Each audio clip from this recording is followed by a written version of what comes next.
it seems that just when you think it's quiet on the Kyrie Irving front, here's more drama. And I, for one, am thankful for Kyrie Irving. I'm thankful because, and he knows this about the media, he knows that we need him. And we should all probably chip in on whatever contract extension he's looking for because we owe him a debt of thanks, if not payment, for making our jobs easier and giving us content. So, they're at an impasse, reportedly, the Nets and Kyrie Irving, the sticking point being the length of the deal. Understandably so if you're the Nets. So before I start to get into what I think, just help me out. I know you know what's going on. You know, as a reporter once told a fan, as a reporter that I once worked with told a fan, the difference between me and you is you think, I know. Vinny, I think, I know you know. So break it down. What do you know about this situation from the inside? I know pretty much what everybody else does, that in the impractical way, Kyrie is like basically standing behind Kevin Durant and being like, yeah, what? That's what he's doing. Yeah. Because if he's not happy, then Kevin Durant's not happy. That's the leverage. Like, no team worth their salt, let's be perfectly honest here, is going to give Kyrie Irving, a guy who's played, 103 games since joining the Brooklyn Nets, will take more time off to be truant or, because, he woke up on the wrong side of the bed or whatever the case may be, whatever he's feeling that day, right? No team is going to say, you know what, Kyrie, we're going to give you a fully guaranteed 4-year extension.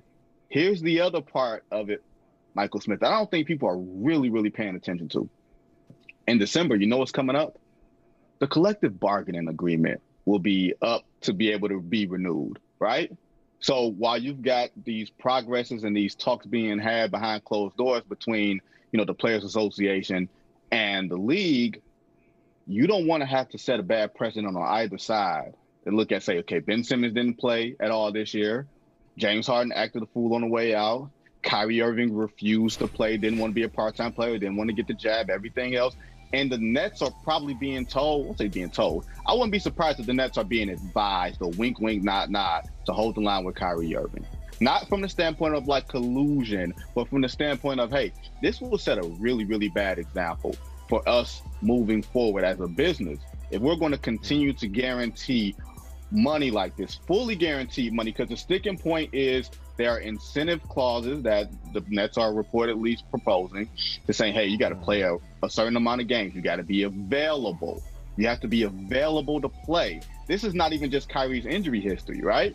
This is just making sure that you are in attendance.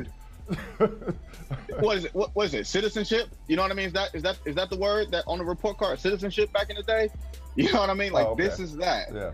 This is that for Kyrie Irving, and I think this might be the first salvo from the owners as a whole in trying to reset the clock or reset whatever the norm is for the players. And if you're the Nets and Kyrie acted a fool knowing that his contract was going to be up on the back end of this, what do you think he's going to act like Michael Smith if he does get the 4 years fully guaranteed in the max deal? You will have nothing to say to him then. Well, he's got a $36 million opt-in for next year. Right. And as you mentioned, he's played in 20, 54, and 29 games the last 3 years. 45.6% of games that he's played in. The conventional wisdom seems to be, you mentioned you know what everybody else knows, the conventional wisdom seems to be that they'll work this out, that this leak of an impasse is just, negotiating through the press, and, the Nets don't want those problems that come with Kyrie's departure. And you just mentioned it, Kevin Durant, his dog, his ride or die. Mm-hmm. So I need you to help me out. I need you to do what you normally do on this here show and set me straight. Am I crazy for thinking that maybe the Nets ought to hit Kyrie Irving with the love don't live here anymore or something? I don't know. It's like, look, we can do bad all by ourselves. Okay? Like, if I'm the Nets, we don't need you playing part-time to not win a championship. Like, what have we gotten for you in 3 years to suggest that we can't move on and be happy without you, without compromising our long-term payroll cap and flexibility by giving in to you, if for no other reason to appease Kevin Durant? So in a vacuum, If Kyrie Irving didn't want to play ball, I'd be willing to bet that the Nets would be like, all right, deuces. And they'd be fine with that, given what he's given them. As talented as he is, as gifted as he is, that grand big three experiment has exploded and imploded, I beg your pardon. It is no more. Harden's already out the door. And guess what he is? Philadelphia's problem right now. So I think the Nets, independent of KD, would be more than happy to let Kyrie Irving be somebody else's problem. But the problem is KD. Look, man, I love KD. I know you were leading the KD as best player in the league campaign for many years before it was popular. But if I'm the Nets, I'm like, you know what? Damn this. Both of y'all can get to stepping. And we'll take whatever we can get for all of y'all. So Kyrie Irving, you want a long-term deal. We won't give it to you. Opt in, we'll trade you. Even though a trade is tricky, given the Lakers and the Clippers in particular, their cap situations. But where there's a will, there's a way. We'll trade you for the best package possible. Go be great somewhere else. Oh, KD, you're not happy now? Great. KD, on the block. Put forth your best offer. And I'll blow this thing up and start from scratch again. Because guess what? It's going to blow up in their face again. It's already blown up in their face once. It's going to blow up in their face again. Business-wise, if you just want to sell tickets and you want to be able to put Kevin Durant outside the Barclays Center and put Kyrie Irving outside the Barclays Center and have people lay down money on the Nets as Eastern Conference favorites next year and talking about the Nets and Joe Tsai and Sean Marks, you want to be in the front pages and you want to compete for the heart and soul of New York, blah, blah, blah, blah, blah. Yeah, then you keep both of these dudes. But to quote the late, great David Stern, for basketball reasons, I think you let the doorknob hit him, personally. Am I crazy? Speaking of musical references, I know what he used to do for Cleveland and Boston, but what have you done for me lately? That's what I would be saying. That's what if I'm the Brooklyn Nets, I'm saying, Kyrie, what equity do you have in this organization that lends us to giving you what you want? When have you ever shown us that you are truly invested into what we're doing? And if that means we're losing Kevin Durant at the expense of our own sanity, so be it. Look what you see. Look, my thing is this. The Brooklyn Nets will never be the New York Knicks, unfortunately, or at least for the next 20 years.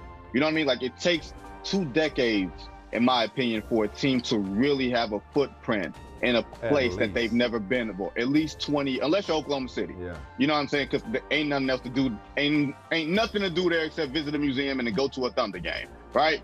But in New York, it's the Knicks.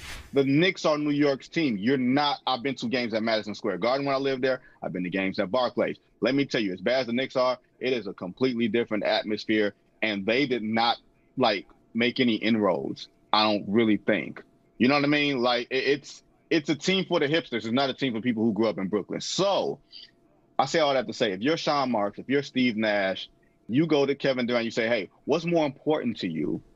Playing with Kyrie Irving, a guy who doesn't even care as much about you as he cares about what his own personal whims in the moment. Like, Mike, have you ever had a friend that you care more about than he cared about himself or herself? Well, what I thought you was gonna say, have you ever been in a relationship where you cared more about the other person than they cared about you? I thought you were gonna take me inside this dynamic and be like, you know what? KD likes Kyrie more than Kyrie likes KD. Lowest the keys. That's what I thought you were gonna break.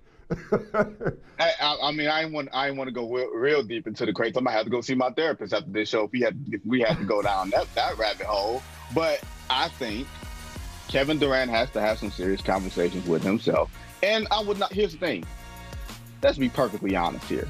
Kyrie Irving ain't trying to leave Kevin Durant. He ain't trying to go back and play with LeBron James. He's not trying to play for the New York Knicks. He's not trying to play for any other team that's on his reported list, because this leak doesn't seem like it came from a Brooklyn Nets vantage point. It certainly seemed like it came from a Brother Mouzone GIF posting Kyrie Irving standpoint. Somebody, okay, gotcha.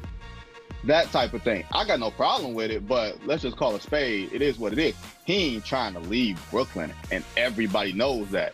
So he has no leverage. I'll challenge him. I'll tell him off.